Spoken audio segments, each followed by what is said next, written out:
Защо да пия вода, след като не съм жадна? Пия вода само когато си пия хапчетата. Пия вода след ядене, пия вода по време на ядене. Не ми се пие вода през зимата, студено ми е.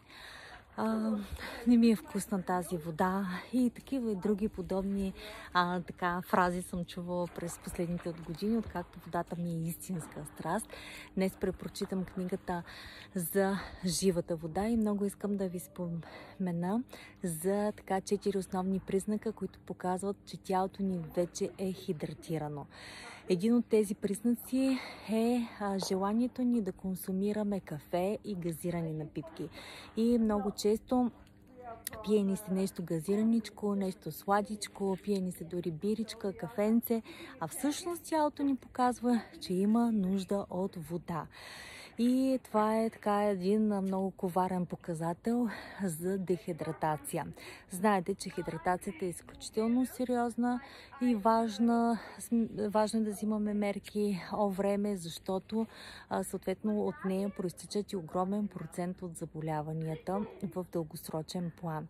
Друг основен фактор, показател е, ако чувстваме вътрешно напрежение, тревожност, депресия, неспокойност, спане и така нататък, умора, вялост, не можем да се концентрираме, сякаш живота просто минава през нас, тогава спешно трябва да се увериме, че приемаме достатъчното, необходимото и редовно количество от вода за нашия организъм, защото водата е много преди храната. Просто изключително ключов ресурс за наша радост. Ние сме щастливци, защото имаме достъп до този ресурс. Да не говориме за други части от планетата.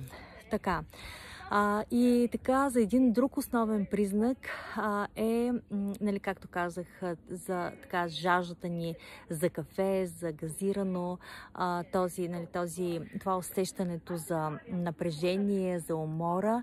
Също така, много често, когато сънуваме вода, море, реки, езера, такива водоеми, съответно подсъзнанието ни показва, че имаме нужда да напоим клетките си. И преди да тръгнем и да ровим в съновника какво означава водата, там плитка, дълбока,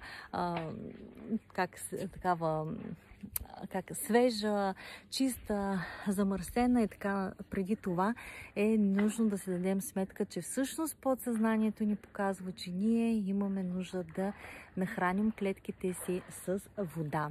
Това са едни от основните признаци и съответно естествено състоянието на кожата ни. Всеки път, когато виждаме такива загрубели, сухи участъци, когато виждаме бръчици и увиснала кожа, всъщност по този начин може много бързо и абсолютно да се ориентираме, че тялото ни е жадно за вода.